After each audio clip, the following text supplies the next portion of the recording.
El presidente de Colombia, Gustavo Petro, pidió una vez más la renuncia protocolaria a todos los miembros de su gabinete con fin de hacer nuevos cambios al interior de su ejecutivo. Esto luego de un convulso Consejo de Ministros televisado en el que varios de estos altos funcionarios mostraron su descontento con respecto a decisiones tomadas por Petro.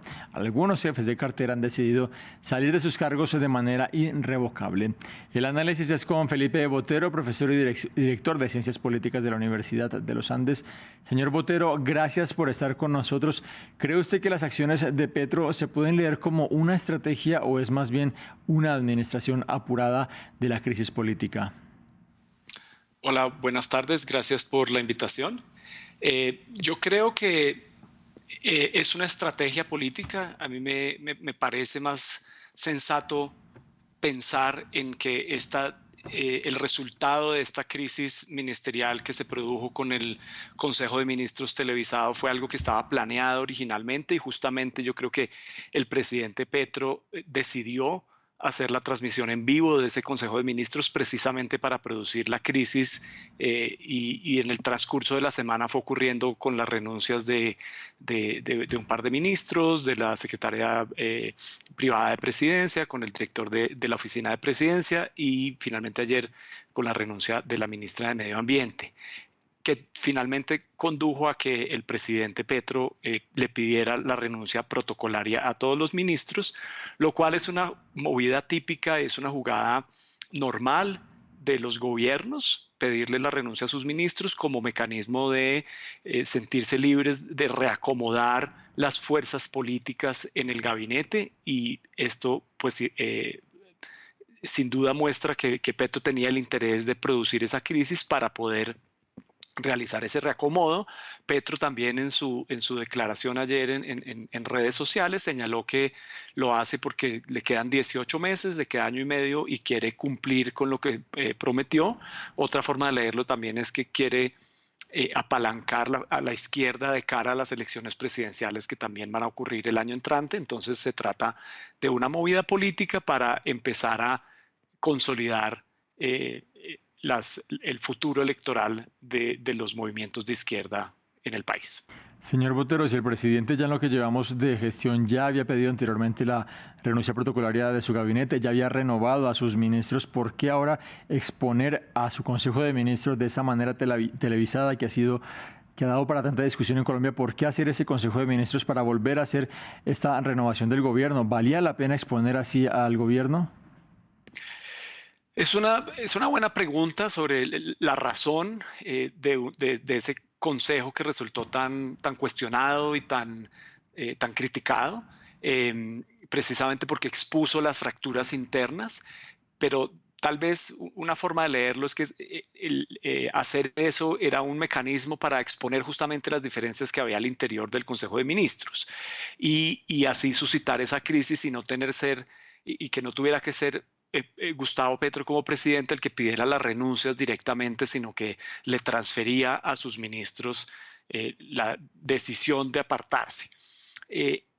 Sobre la pregunta de por qué la necesidad de hacerlo, en Colombia, en promedio, los ministros duran en su cargo aproximadamente un año o algo más de un año.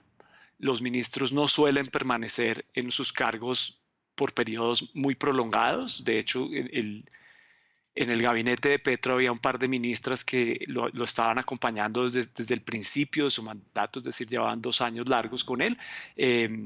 Eso es relativamente inusual. Lo que muestran los datos y el análisis que se ha hecho sobre la conformación de los gabinetes justamente es que aproximadamente un año y medio es el tiempo que duran, no que deben durar, perdón, sino el tiempo que los presidentes mantienen a sus ministros, porque los ministros son figuras políticas, son piezas del ajedrez de los presidentes que utilizan para atraer o vincular fuerzas políticas como miembros de la coalición. Y esto es pues lo que va a pasar en este momento. Y más que mirar la razón de la crisis o mirar el espectáculo que fue ese Consejo de Ministros televisado, lo que hay que mirar para adelante es cuál es la recomposición de fuerzas que hace Petro de su gabinete para saber a qué le está apostando, para saber efectivamente cómo van a cambiar las políticas de interés del presidente. Esa es mi siguiente pregunta. ¿Qué podemos vislumbrar del nuevo gabinete? Ya sabemos que hay renuncias irrevocables. Susana Mohammad, una figura muy cercana al progresismo. Juan Fernando Cristo, quien era ministro del Interior, una figura que venía de Juan Manuel Santos. ¿Qué podemos decir de lo que viene? Esa es la pregunta abierta. Por supuesto, estos ministros que se apartan del cargo son ministros que eran muy importantes para Petro, tanto Susana Mohammad como la ministra de Trabajo también se retiró después de haber acompañado a Petro todo el tiempo, y ahora Cristo también. Cristo es una figura política importante que cumplía un papel muy central, muy importante en la negociación con el Congreso, y entonces pues lo que está mostrando acá es que se abre un panorama en términos de la dirección que puede tomar el gobierno en su último año. Este es el año clave de la presidencia, el tercer año en donde puede terminar de desarrollar su agenda política. A Petro le ha quedado difícil en los 2 años anteriores consolidar su agenda. Muchas de las reformas que ha tratado de impulsar se han estancado en el Congreso justamente. Entonces este es el momento como de tratar de realinear las fuerzas y hacer un último envión para tratar de consolidar su legado en términos de personales, pero también consolidar el legado a la izquierda para que en las próximas elecciones su futuro pues sea un futuro prometedor, digámoslo así. ¿Qué opinión tiene usted en este momento de la imagen de Petro, teniendo en cuenta este Consejo de Ministros, esta renovación de la cual estamos hablando? Y también incluyo el episodio reciente de ese altercado con el presidente de Estados Unidos, Donald Trump, en ese intercambio de amenazas arancelarias. Petro, como los presidentes actuales están desarrollando, Petro particularmente tiene muy desarrollada su imagen pública y su imagen en redes sociales, ¿no? Y a Petro le gusta generar este tipo de eventos o generar estas circunstancias que hacen que se hable de él.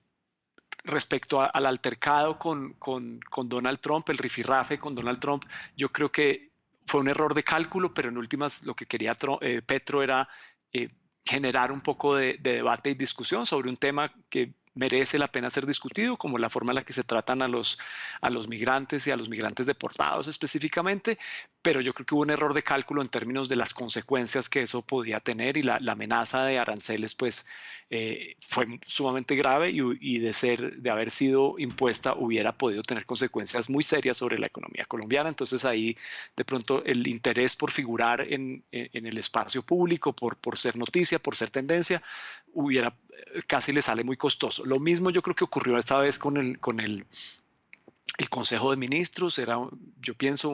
Yo no creo que eso lo haya tomado por sorpresa. Yo no creo que Petro hubiera abierto esa puerta sin saber un poco cuáles eran las consecuencias, y todo el mundo habló de ese Consejo de Ministros. Entonces, pues en cierto sentido, él pretende como moldear la agenda de discusión, moldear las tendencias en redes sociales y tratar de sacarle ventaja política a eso, y en este caso pues desvió la discusión hacia el Consejo de Ministros, y con lo que se quedó es con una crisis ministerial que le va a permitir reajustar las fuerzas políticas al interior de su gabinete.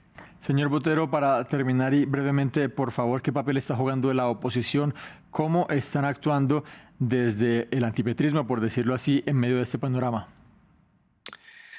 Pues la oposición ha sido muy crítica con Petro, como debe ser. Digamos, las oposiciones deben jugar ese papel de cuestionar la actuación del gobierno. Se fueron categóricos y contundentes en el momento del rifirrafe con Donald Trump, precisamente por las eventuales consecuencias muy serias y negativas que habría tenido la imposición de aranceles, y en este momento también cuestionan la seriedad del gobierno, el profesionalismo, pero pues en el fondo, más que cuestionar por lo que ocurrió en un Consejo de Ministros, habría que hacerlo, que también lo hace la oposición, en términos de los resultados de las políticas. Y a lo que le está jugando Petro en este momento es justamente modificar el resultado de esas políticas, tratando de lograr que el Congreso apruebe algunas de las reformas que están quietas, o o traer ministros que puedan impulsar de forma más vehemente y más